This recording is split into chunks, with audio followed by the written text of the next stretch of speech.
The silence wasn't what broke Maya's heart that evening at the charity gala.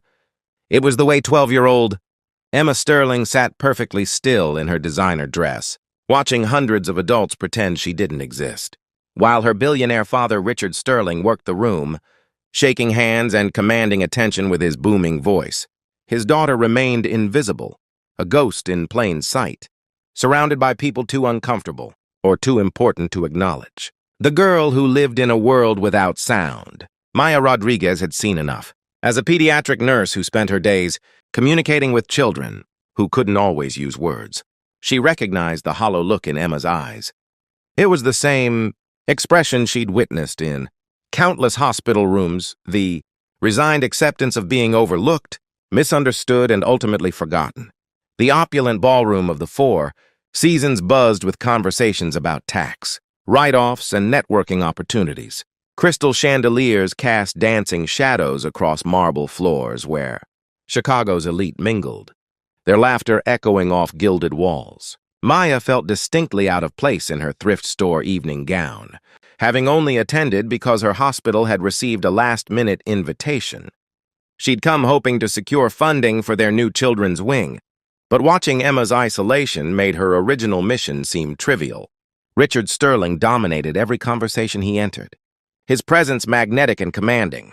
Forbes had recently featured him on their cover, dubbing him the infrastructure king after his latest billion-dollar deal. But despite his public success, Maya noticed how his eyes would dart nervously toward his daughter before quickly returning to his business associates.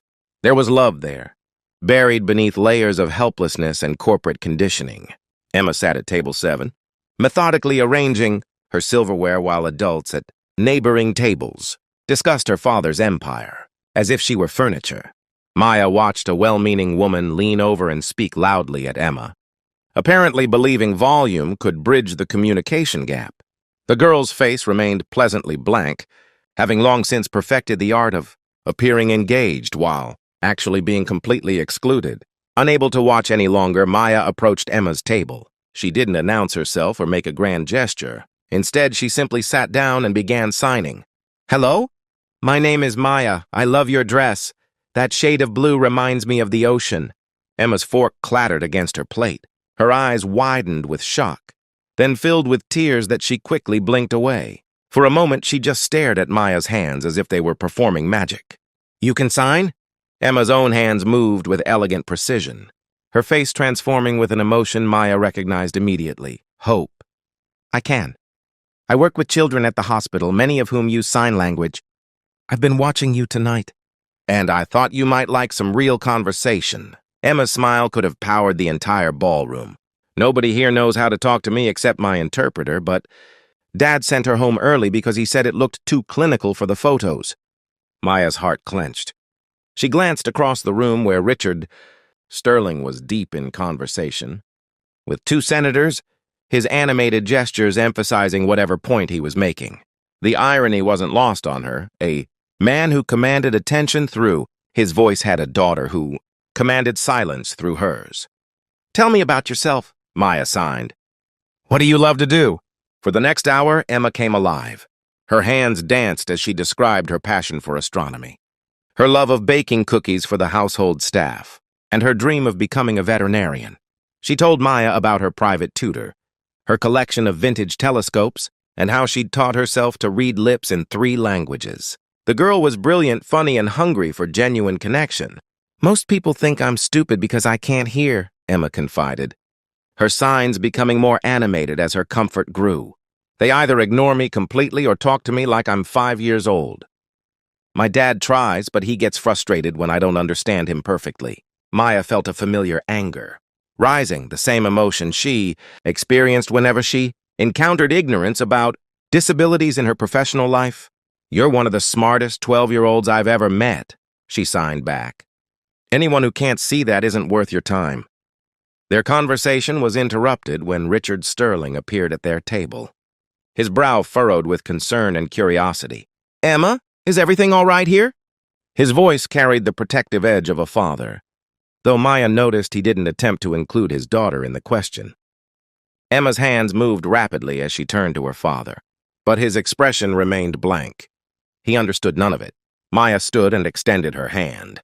"Mr. Sterling, I'm Maya Rodriguez. I was just having a wonderful conversation with your daughter about her interest in astronomy." "You were talking with her?" Richard's confusion was evident. "I mean, she doesn't really—" "That is, communication is challenging for Emma." "Actually, Emma communicates beautifully," Maya replied gently. "She was just telling me about her theory regarding the possibility of life on Europa. Quite sophisticated thinking, really."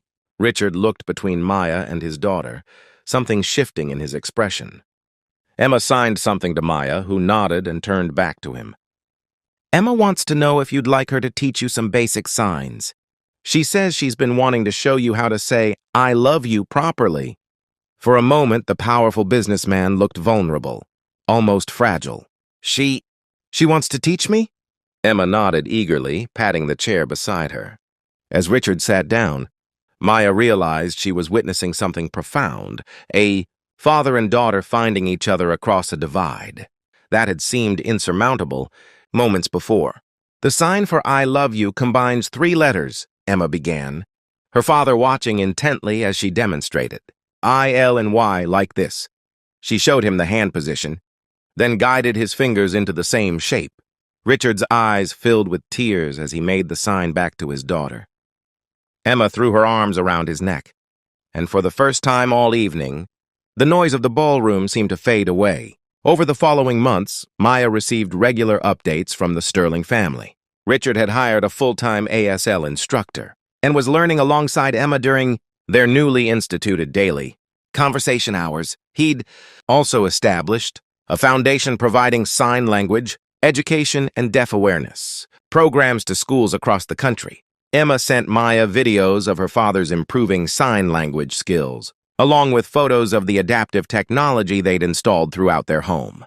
But the most touching message came 6 months later, a formal invitation, written in Emma's careful handwriting, inviting Maya to Richard's first public speech delivered entirely in sign language keynote address at a conference for deaf and hard-of-hearing entrepreneurs. The day of the speech, Maya sat in the front row watching Richard. Sterling commanded attention not through his voice but through his hands. Emma stood beside him, beaming with pride as her father advocated for disability inclusion in corporate America.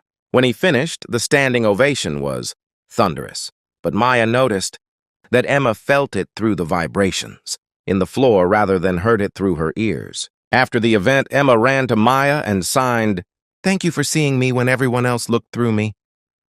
But Maya knew the truth. She hadn't rescued Emma that night at the charity gala.